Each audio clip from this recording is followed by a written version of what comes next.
नमस्कार साथियों, स्वागत है आप सभी का आपकी अपनी पाठशाला पर। मैं हूं अंकित अवस्थी। जैसे ही डोनाल्ड ट्रंप ने भारत पर टैरिफ लगाने का अनाउंसमेंट किया और कहा कि भारत और पेनल्टीज भी दे सकता है क्योंकि वो रूस के साथ तेल खरीद रहा है, उसके बाद देश की मीडिया में खबर चलना शुरू हुई और वो खबर ये थी कि भारत ने रूस से तेल खरीदना बंद कर दिया है। और रूस से तेल खरीदना ना केवल बंद किया है, अपितु डोनाल्ड ट्रंप भी इस बात तक खुश हो गए कि मुझ तक ऐसी मीडिया रिपोर्ट्स आ रही हैं जिनमें कहा जा रहा है कि भारत ने तेल खरीदना बंद कर दिया है। आज के सेशन में हम चर्चा करेंगे इसी बात की कि क्या भारत ने वाकई में अमेरिकी दबाव में रूस से तेल खरीदना बंद कर दिया है या फिर कुछ और है खबर। आज के सेशन में इस पूरी सच्चाई का विश्लेषण किया जाएगा। आपको यह तो याद ही होगा कि जब ट्रंप ने भारत पर 25% टैरिफ अनाउंस किया था, तब एक वर्ड और यूज किया था और वो था पेनल्टी फॉर द अबव। किस पेनल्टी फॉर दी अबव के लिए बात की गई थी? तो हम लोग रशिया से जो तेल खरीदते हैं, उनका मानना है कि हम रूस से तेल खरीदते हैं, उस पैसे से रूस यूक्रेन के ऊपर गोले बनाकर दागता है। अगर यूक्रेन को बचाना है तो रूस जो तेल बेच रहा है उसको बेचने से रोक दो, और जब वो तेल नहीं बेच पाएगा या फिर तेल के खरीदारों को भगा दो। अगर उसको रोकना है तो उनके बस की बात वो तो नहीं है कि रूस को रास्ते से रोक दें, लेकिन जो खरीदार हैं उन्हीं को उसकी दुकान पर मत जाने दो। उनमें खरीदारों में भारत है, चीन है।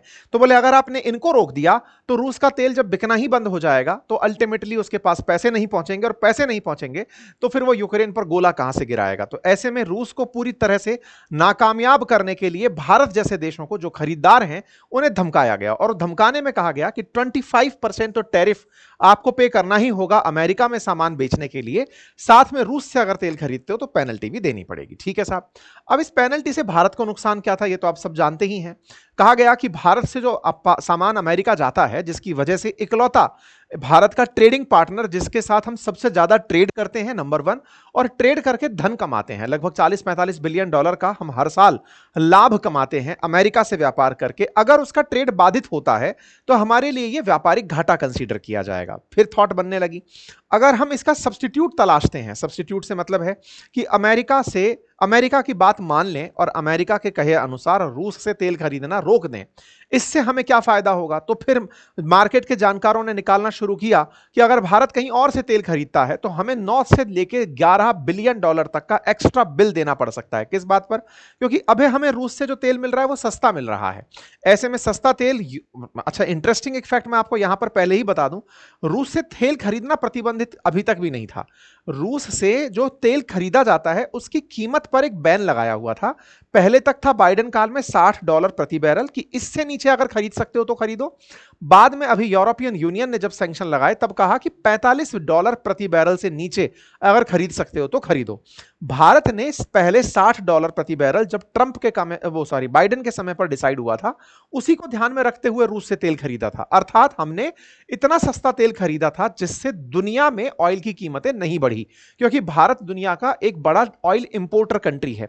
ऐसे में अगर हमने अपनी जरूरतों की पूर्ति रूस से करना शुरू की थी, जो युद्ध से पहले कुछ 1% के आसपास थी, 1% से भी कम थी, और वो बढ़कर के हमारे कुल ऑयल इंपोर्ट का 30 से 40% बन गई थी, तो कहीं ना कहीं हमने अपनी ऊर्जा आवश्यकताओं की पूर्ति रूस से करके दुनिया के लिए जो ओपेक कंट्रियों का तेल है वो आसानी से उपलब्ध करा दिया, जिससे प्राइसेस में इंक्रीमेंट नहीं हुआ, प्राइसेस नहीं बढ़े। इस पूरे क्लैश में, रशिया यूक्रेन के दौर में युद्ध की वजह से तेल की कीमतें ना बढ़ना पूरी दुनिया के लिए रिलीविंग था। यही बात दुनिया को भारत बताता आया। लेकिन अमेरिका ने कहा कि ऐसा करके तो आपने रूस को पैसे पहुंचा दिए, भले ही सस्ता तेल खरीदकर आपने दुनिया को राहत पहुंचाई हो, लेकिन दुनिया की राहत से ज्यादा है। दुनिया तो महंगा तेल खरीद सकती है, लेकिन आपको रूस को पैसे नहीं देने थे, क्योंकि रूस उस पैसे से यूक्रेन पर गोले गिराता है, और जो मेरी इज्जत में फरमानी है। क्योंकि अगर वो हम कह रहे हैं कि यूक्रेन पर गोले मत गिराओ और वो नहीं मान रहा है, तो अब हमें उसे लाचार करना होगा। इसी बात को लेते हुए इन्होंने हमारे देश के बारे में कहा कि रशिया तो ऑलरेडी एक डेड इकोनॉमी है और भारत भी डेड इकोनॉमी ही है। मतलब इन्होंने कहा we have done very little business with India, Russia and USA do almost no business, let's keep it that way and tell Medvedev the failed former. ये जो भी बातें थी, इन्होंने कुल मिलाकर के दो देशों को डेड इकोनॉमी करार दे दिया, भारत और रूस को। साथियों, इस डेड इकोनॉमी पर हमने एक वीडियो बनाया था और वो वीडियो काफी ज्यादा वायरल हुआ, उसके शॉर्ट्स, उसकी रील्स बहुत सारी जगह पर शेयर की गई। उसके बाद में एक और थॉट लोगों का निकल के आना शुरू हुआ, और वो ये था कि आपने डेड इकोनॉमी पर तो कमेंट्री कर दी, आपने ये नहीं बताया कि भारत वाकई में डेड है। हमारे देश के ऐसे जो लोग हैं जिनके दिमाग में ये चलता है कि भारत वाकई में डेड है, आप ही कंसीडर नहीं कर रहे, उनके लिए हो सकता है कि मैं जल्दी एक और वीडियो बनाऊं, क्योंकि उनको ऐसा लगता है कि भारत तो डेड है, लेकिन ट्रंप ने कहा और हमारे अपोजिशन लीडर ने कहा आपको बस उनसे परेशानी थी इसलिए आपने भारत को डेड नहीं बताया। तो आज उनके लिए हम एक और विश्लेषण करेंगे और उनके तर्क को भी सामने रखने का प्रयास करेंगे जो वाकई में भारत को डेड मानते हैं। ठीक है साहब, एनीवे, तो इन्होंने हमें डेड इकोनॉमी करार दिया। इसी के बीच में फिर न्यूज आना शुरू होती है, रॉयटर्स में खबर आती है सोर्सेज के हवाले से 31 जुलाई को कि भारत की स्टेट रिफाइनरीज ने तेल खरीदना बंद कर दिया है। यह जब खबर आती है तो इसको हमने अपने सेशंस में भी साझा किया था, अगर आपको ध्यान हो तो हमने आपको बताया भी था कि किस तरह से यह न्यूज बनी है। मैं भी दिखाऊंगा, F-35 वाली न्यूज के दौरान बताया था। यह न्यूज जैसे ही बाहर आई, इसके न्यूज के तुरंत बाद ट्रंप तक यह सूचना पहुंचाई गई कि सर ऐसा खबर है कि इंडिया ने रूस से तेल खरीदना बंद कर दिया है। तो ट्रंप बोले ये तो वेलकमिंग स्टेप है, अगर ऐसा हो रहा है तो ये तो बहुत अच्छी खबर है, सुनने में बढ़िया लगा। इसी के ऊपर फिर भारत के अंदर खबर बनती है, और खबर क्या है? खबर यह है कि भारत सरकार आती है और साफ कह देती है कि no order for refiners from India to stop Russian oil import. भारत सरकार साफ इनकार करती है और कहती है हमने ऐसा कोई भी ऑर्डर अपने रिफाइनर्स को नहीं दिया है कि आप रूस से तेल ना खरीदें। इतना ही नहीं, भारत एक कदम आगे जाते हुए डेट डिक्लेयर कर देता है कि मतलब एक आदेश निकालता है, न्यूज बाहर आती है और वो ये कि भारत के विदेश मंत्री और हमारे NSA डोवाल साहब रूस की यात्रा पर जा रहे हैं, और वो भी इसी महीने। इस खबर से निश्चित ही अमेरिका को अच्छा नहीं लगेगा। भारत ने अपने दो प्रमुख विदेश नीति के जो मतलब एक तरह से कहिए कि व्यक्ति हैं, जिसमें एक तरह से प्रधानमंत्री के बहुत ज्यादा सलाहकार, नजदीकी सलाहकार NSA डोवाल, और विदेश मंत्री, जब आप दोनों रूस जा रहे हो, ऐसे समय पर जा रहे हो जब ट्रंप आपको रूस के नाम पर धमका रहा है, तो इसका मैसेज अपने आप में बहुत ही व्यापक है। तो आज के सेशन में हम जिक्र करने वाले हैं भारत के द्वारा तेल ना खरीदने की, अमेरिका के साथ तेल खरीद की बढ़ोतरी की, भारत के द्वारा अपने विदेश के प्रमुख लोगों को, मतलब विदेश मामलों के प्रमुख लोगों को रूस भेजने की आज के सेशन में हम आपके साथ जिक्र करने वाले हैं।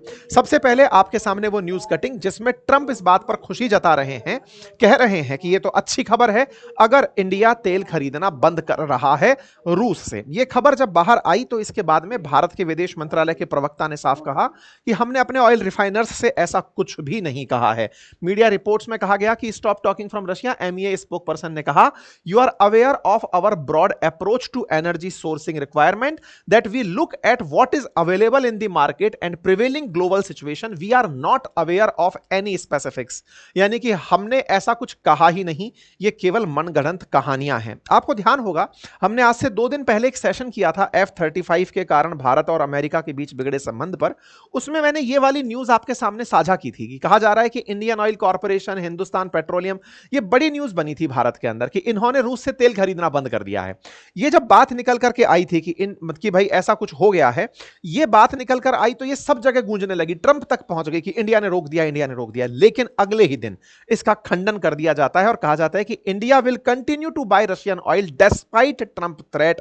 और ये खबर मतलब एक बड़ी खबर बनकर के मार्केट के अंदर तैरने लगती है। इतना तैरती है कि ये अमेरिका के अखबारों की हेडलाइन बन जाती है। न्यूयॉर्क टाइम्स लिखता है India will buy Russian oil despite Trump threat, ऐसा रिपोर्ट न्यूयॉर्क टाइम्स के अंदर छापी जाती हैं। इसका मतलब यह हुआ कि 2 अगस्त तक यह खबर मार्केट के अंदर जो फैली थी रूमर के रूप में कि भारत तेल नहीं खरीद रहा है, वो खरीद रहा है के साथ में आगे एक संदेश बनकर पहुंच जाती है।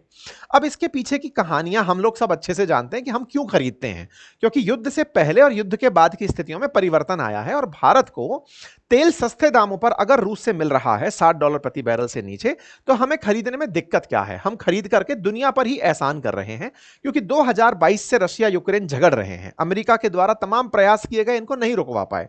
भारत के साथ भी बात की गई और कहा गया कि आपके रूस मित्र हैं, उन्हें समझाइए कि आप ऐसा ना करें। भारत ने कहा देखिए हम केवल अपनी जरूरतें जानते हैं, हमारी जरूरत है अपने देश के लोगों को सस्ता तेल उपलब्ध कराना, हम वो कर रहे हैं।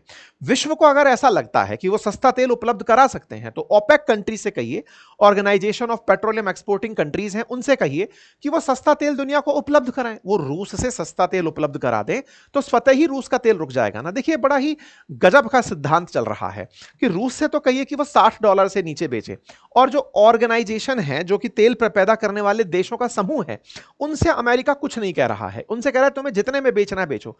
कुल मिलाकर के दुनिया में जो प्राइस है उस ऑयल प्राइस को ये कुछ देशों ने कंट्रोल किया हुआ है। उन्हें अच्छा ये नहीं लगा कि रूस ने अपना रास्ता कैसे बना लिया और भारत ने उस रास्ते का उपयोग करके खरीद कैसे कर ली। बस इसी के बाद में भारत पर दबाव बनने शुरू हुए। आपको याद होगा फरवरी में भारत के प्रधानमंत्री ट्रंप से मिलने के लिए अमेरिका गए थे और उस समय पर एक डील की चर्चा आई थी जिसका नाम था मेगा डील। अच्छा, आपको याद होगा कि ट्रंप जो है अक्सर मेक अमेरिका ग्रेट अगेन कहते हैं, MAGA। प्रधानमंत्री मोदी ने उसी समय कहा make India great again, MIGA। और प्रधानमंत्री ने कहा मेगा और मीगा अगर दोनों मिल जाएंगे तो बनकर आएगा मेगा। तो दोनों के बीच में एक मेगा डील की जानी चाहिए ताकि अमेरिका और भारत मिलकर कुछ अच्छा करें।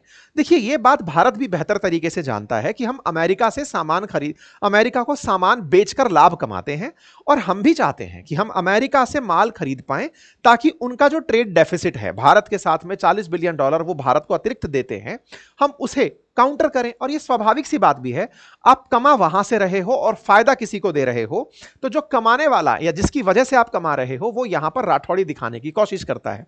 इसी बीच में भारत ने अमेरिका से कहा कि यदि आप लोग हमें सस्ता तेल दे सकते हैं तो दे दीजिए। भारत और अमेरिका के बीच में फरवरी में एक डील होती है और उस डील में प्रधानमंत्री इस मेगा डील का नाम निकाल करके कहते हैं कि हम लोग ज्यादा इंपोर्ट करने के लिए तैयार होंगे अमेरिका से ऑयल एंड गैस। आप में से शायद बहुत सारे लोग इस बात से अवगत हों, फिर भी मैं इसे याद दिला दूं। दुनिया में जहां भी हम तेल के ज्ञात भंडारों की बात करते हैं, हम वेनेजुएला का नाम लेते हैं, गल्फ कंट्रीज का नाम लेते हैं, रशिया का बात करते हैं, दुनिया में तेल बड़ी मात्रा में उपलब्ध है अमेरिका में, लेकिन वो उसे निकालता नहीं है। वो उसे एज ए करेंसी यूज कर रहा है कि जब दुनिया का तेल खत्म हो जाएगा तब मैं उसके ऊपर मोनोपोली खेलूंगा। ऐसा लोगों का मानना है कि ऑयल रिजर्व के मामले में अमेरिका के पास वर्ल्ड के सबसे ज्यादा रिजर्व्स हैं, लेकिन वो उनका एक्सपोर्ट में यूज नहीं करता। वो दुनिया भर से खरीदता रहता है। उसे ऐसा लगता है खरीदते रहो, एक दिन जब ये मात्रा खत्म हो जाएगी उस समय मैं इसे एक्सपोर्ट करने लगूंगा। इंटरेस्टिंगली, उन्हें यह आइडिया शुरुआत में नहीं था कि रिन्यूएबल एनर्जी की इतनी तेजी से मांग उठेगी कि ऑयल को ही बाईपास किया जाना शुरू होगा। अगर आप ट्रंप की बदलती नीतियों को देखें तो ट्रंप ने पिछली बार भी जब आए थे तो पेरिस क्लाइमेट डील से किनारा कर लिया था। क्यों? क्योंकि उसमें यह टारगेट था कि हमें कार्बन डाइऑक्साइड का एमिशन कम करना है, लेकिन ट्रंप ने कहा कि नहीं, कार्बन डाइऑक्साइड निकलती है तो निकलने दो, क्योंकि तेल बिकते रहना चाहिए। अमेरिका ने अपनी नीतियों में परिवर्तन किया। हुआ यह कि भारत जैसे देश जो कि पर्यावरण के परिवर्तन से प्रभावित हो रहे हैं, दुनिया के बहुत से देश प्रभावित हो रहे हैं, समुद्र का तल बढ़ रहा है, गर्मी बढ़ रही है, पॉल्यूशन इंक्रीज हो रहा है, ग्लेशियर पिघल रहे हैं, तो सबने ये तय किया पेरिस क्लाइमेट डील में कि हम इस समय तक पहुंचते हुए नेट जीरो एमिशन तक पहुंच जाएंगे, यानी कि जितना उत्सर्जन होगा उतना अवशोषण हो जाएगा ताकि टेम्परेचर मेंटेन रह जाए धरती का। बाइडेन आए तो उन्होंने इसको एग्री किया कि हां, अमेरिका भी इस रास्ते पे चलेगा। लेकिन ट्रंप जब से दोबारा आए तब उन्होंने फिर से किनारा कर लिया। उन्होंने कहा मैं नहीं मानता इस बात को। क्यों बोल रहे हैं वो ऐसा? ताकि उनके यहां का तेल बिकता रहे। यही कारण है कि ट्रंप जब राष्ट्रपति बने तो फरवरी में ही उन्होंने भारत के साथ क्या डील करी कि अब हम भी तुम्हें तेल बेचेंगे। तेल बेचेंगे से मतलब, अभी तो आप कह रहे थे सर ये तेल खरीदता रहता है, तो इसने कहा भाई पता चले कल को इसका तेल जमीन के अंदर ही रह गया, कोई खरीदार ही नहीं मिला, तो ऐसे में बोले तेल बेचेंगे। ये भारत के साथ इन्होंने डील कर डाली। फरवरी की बात है, तो भारत ने कहा ठीक है, हम आपके साथ में मेगा डील करने को तैयार हैं, आप हमारे साथ भेजिए और हम तो ये चाहते हैं। Prime minister and I also reach an important agreement of energy that will ensure US to be leading supplier of oil and natural gas to India. भारत के लिए यह खबर बेकार खबर नहीं थी। इंडिया को तो चाहिए कि दुनिया के देश हमें तेल बेचें और हम उस तेल से अपनी जरूरतें पूरी करें, चाहे वो रूस हो चाहे वो अमेरिका हो। अगर हमें अमेरिका से ही मिलते हैं तो अमेरिका से तो हमारा ट्रेड और ज्यादा बढ़ जाएगा, तब उसे भी लगने लगेगा, क्योंकि अल्टीमेटली तेल तो हमें खरीदना ही था। हमें यह तो था नहीं कि हमें तेल इसी से खरीदना है, हमें कहीं से भी मिले, सस्ता मिले। इन्होंने हमसे उस समय पर यह बात कही थी। इस बात का अनाउंसमेंट भी प्रधानमंत्री मोदी के सामने हुआ था।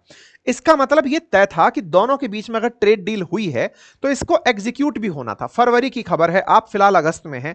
इसका मतलब तेल बेचना अमेरिका ने शुरू भी किया होगा। बिल्कुल किया। खबरें भी निकल कर आई कि भारत ने अमेरिका से उस दिन के बाद तेल खरीदना शुरू कर दिया था। अगस्त 3 की आप खबर देख रहे हैं। India's crude oil import from US has increased dramatically. हमारा जो ऑयल इंपोर्ट है वो अमेरिका से इस डील के बाद, कौन सी डील के बाद? जो 14 फरवरी को हुआ था, जब प्रधानमंत्री नरेंद्र मोदी अमेरिका में थे, बोले उसके बाद में भारत का ऑयल इंपोर्ट बढ़ गया है। ऐसा एएनआई के अंदर भी रिपोर्ट किया गया, एनर्जी कॉर्पोरेशन के अंदर भी रिपोर्ट हुआ कि भारत ने ऑयल इंपोर्ट जून 2025 तक जनवरी से लेकर के 0.271 मिलियन बैरल प्रतिदिन परचेज किया है अमेरिका से, जो कि 51% बढ़ गया है पिछले साल के मुकाबले। पिछले साल इतना था, इस बार हमने इतना ऑयल इंपोर्ट कर लिया है।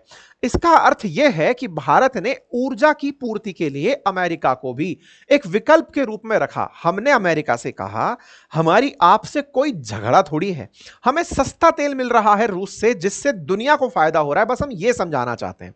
आपको लगता है आप सस्ता तेल दे सकते हो तो दे दो, लेकिन रूस से हम तेल खरीदना बंद नहीं कर सकते। भारत का यह संदेश था।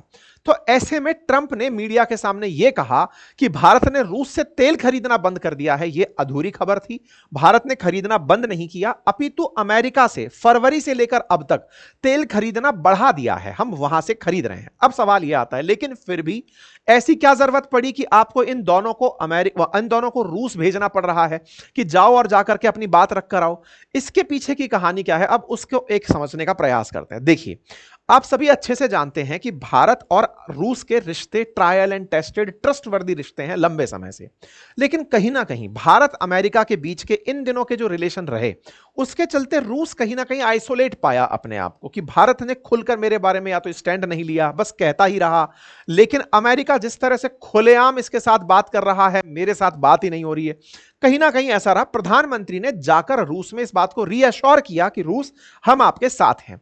बस उसी रीअश्योरेंस को बढ़ावा भारत देना चाहता है कि हमारा एक जो ट्रायल एंड टेस्टेड पार्टनर है वो हमसे दूर ना रहे, नंबर एक। दूसरा, अमेरिका ने भारत के साथ जब टैरिफ खेलना शुरू किया, पाकिस्तान पर हमसे कम टैरिफ लगाया। दूसरा, पाकिस्तान से कहा कि आपके यहां हम तेल उत्पादित करेंगे और आप उसे भारत को बेच पाएंगे। तो भारत को लगा कि जिस अमेरिका के साथ हम इतने दिन से चले आ रहे हैं वो रूस के मुकाबले हमारे लिए कितना रिस्की है।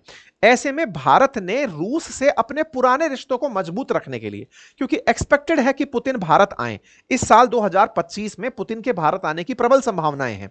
ऐसे में पुतिन के आने से पहले उन्हें वेलकम करने जाना कि सर आप आने वाले हैं तो आपके साथ क्या क्या वार्ताएं होंगी, साथ ही साथ जो अमेरिका कर रहा है पाकिस्तान के साथ, उस पाकिस्तान के साथ में उसके प्रेम को काउंटर करने के लिए, क्योंकि ऐतिहासिक रूप से यही रहा है कि पाकिस्तान रूस के साथ, पाकिस्तान अमेरिका का मित्र रहा है और भारत रूस का यानी सोवियत संघ का मित्र रहा है।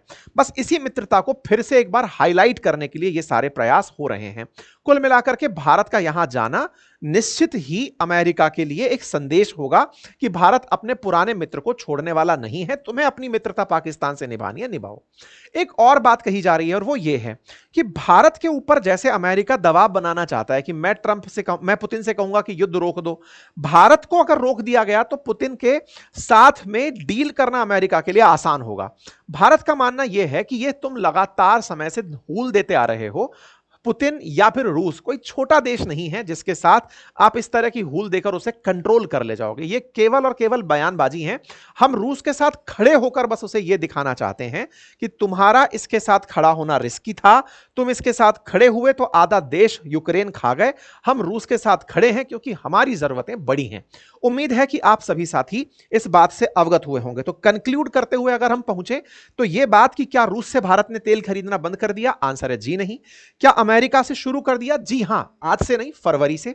नंबर तीसरा, भारत अपनी तरफ से रूस में अपने प्रतिनिधियों को भेजकर क्या संदेश देना चाहता है? संदेश यही कि अगर तुम्हें लगता है कि पेनल्टी खेली जा सकती है तो खेल लो, हम खुलेआम रूस के साथ खड़े हैं। यह मूव भारत को अंतरराष्ट्रीय रूप से और मजबूती के साथ रखेगा, ऐसा मेरा मानना है। बाकी आप लोग क्या विचार करते हैं, अपनी राय कमेंट बॉक्स में अवश्य रखें। फिलहाल के लिए इतना ही। चैनल पर नए हैं तो सब्सक्राइब कर लीजिए, अपने साथियों के साथ इसे ज्यादा से ज्यादा साझा करिए। Thank you so much. और